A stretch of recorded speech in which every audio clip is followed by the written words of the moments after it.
Welcome to Mystery Universe. Remember to support our channel, please subscribe. Ancient Egypt is one of the most interesting places in the historical record. The ancient Egyptians' obsession with life after death, the great pyramids and golden treasures, and the mass of information they left behind in great works has captured the imagination of people for thousands of years. However, beneath the patina of mysticism and historical grandeur is ancient Egypt, which was not always the most fun place to live. Their justice system was often unjust and cruel, their medical practices were sometimes appalling, and their devotion to the gods often reached the point of madness. Sometimes servants were put to death to be buried with their dead masters.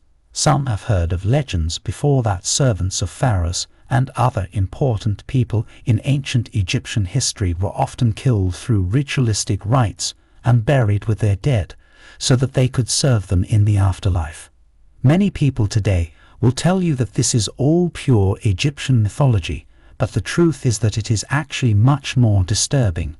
Although the practice of ritually killing servants and placing them in tombs was only discontinued at the end of the ancient Egyptian era, the sacrifice of servants was once an integral part of their society.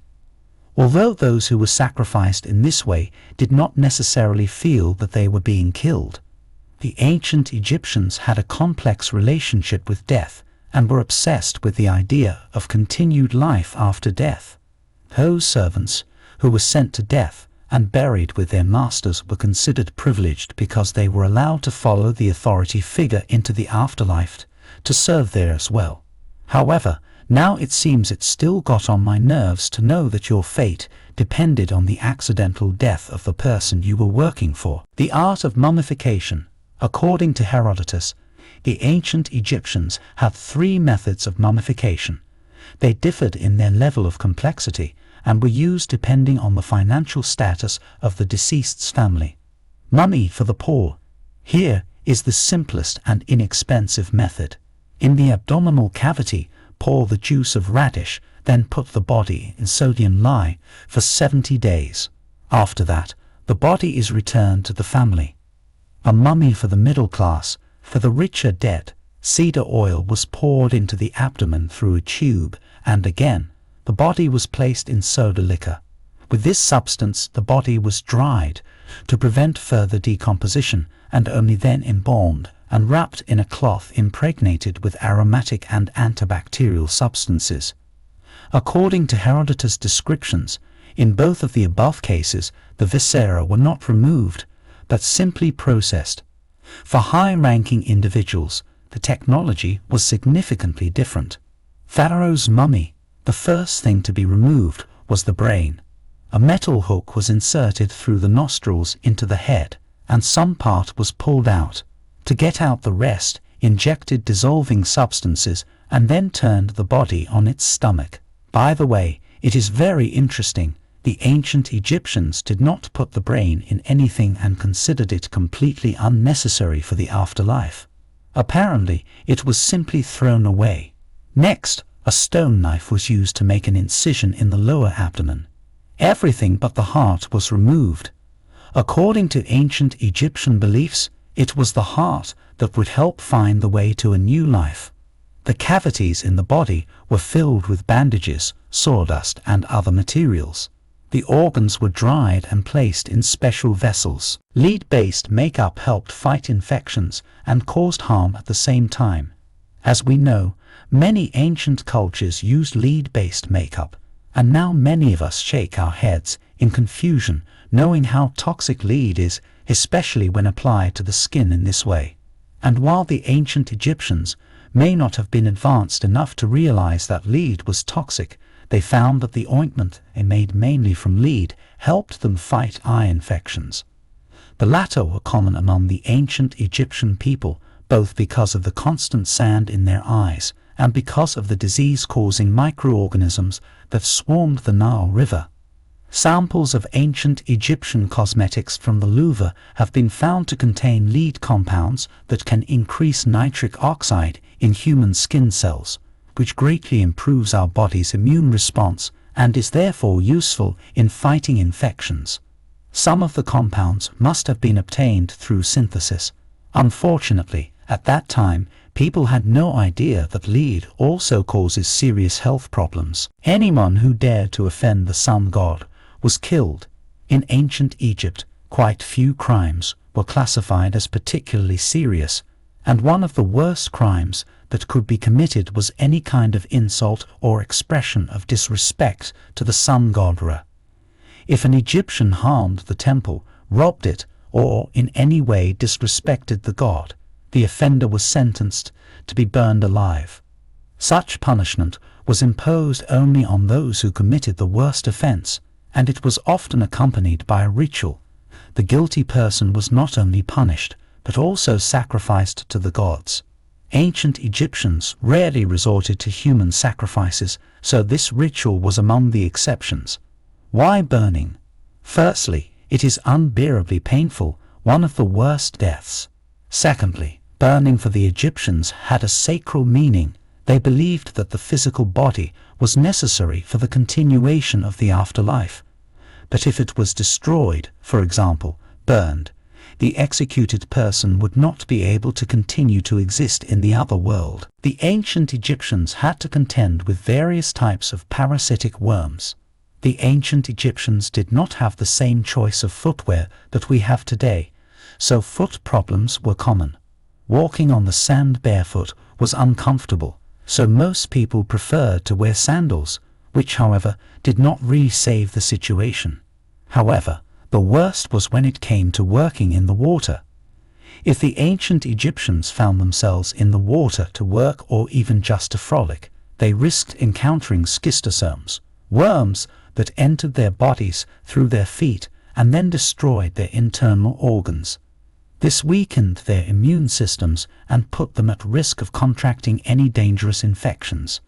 To make matters worse, they could also become infected with guinea worms that entered their bodies through contaminated drinking water.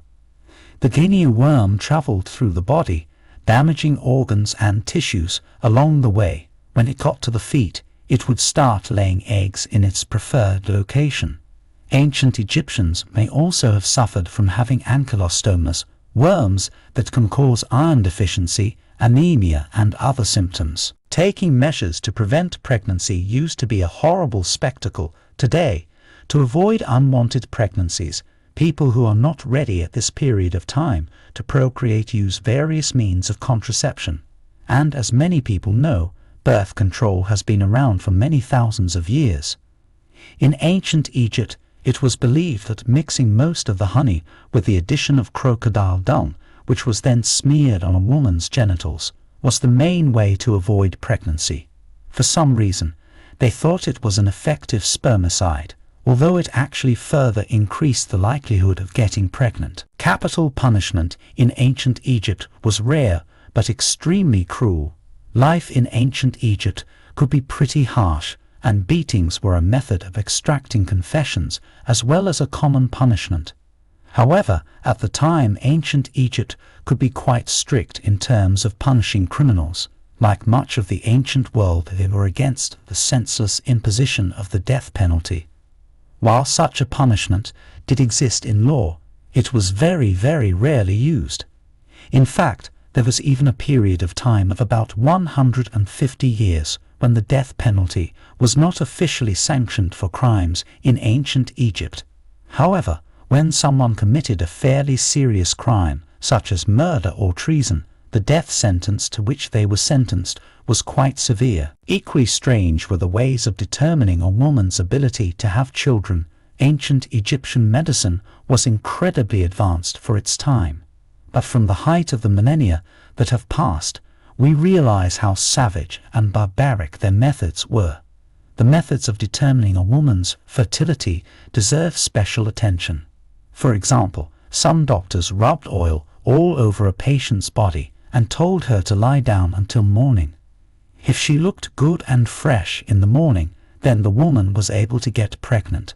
Another, no less interesting method: in the evening the doctor inserted a garlic clove or a small onion head into the woman's body and in the morning checked her breathing. If he could smell garlic or onion, everything was fine. And the point here is that the ancient Egyptians believed that every orifice in a woman's body is directly connected, and if from the mouth and down the way is free, then she can get pregnant without problems. Laxatives 3 times a month. In general, ancient Egypt had a very strange medicine. Many peculiar recipes for various diseases are preserved in the papyrus found by the Egyptologist Edwin Smith. So, according to doctors of that time, the root cause of most health problems was related to the intestines. The Egyptians were constantly bothered by 2 diseases of this most important organ in the human body: constipation and diarrhea. Both of these ailments had to be treated with laxatives. The remedy was made of castor oil. Healers recommended patients to take it 3 times a month. Why so often? Prevention. To cleanse the body. If everything is clear with constipation, then why laxatives were also used for diarrhea? Apparently, the Egyptians adhered to the principle of like cure like. Pumpkin enemas. Besides castor oil, enemas were also used. It was not only medical, but also just a hygienic procedure. It was like brushing your teeth. The use of enemas is described in the Ebers medical papyrus. The enemas were made from the bladder of an ox, to which a wooden tube was connected, or from a gourd. There was also a special kind of plant used that was used for this very purpose, the bottle gourd or common legionaria. Take a look at the mold and you will understand for yourself. Naturally, overuse of laxatives, fondness for enemas, and drinking beer on a daily basis led to multiple intestinal problems, but the Egyptians considered this to be the norm. Which of this list impressed you the most? Share your opinions in the comments. Thank you for watching, and to support, please subscribe to Mystery Universe. Thank you.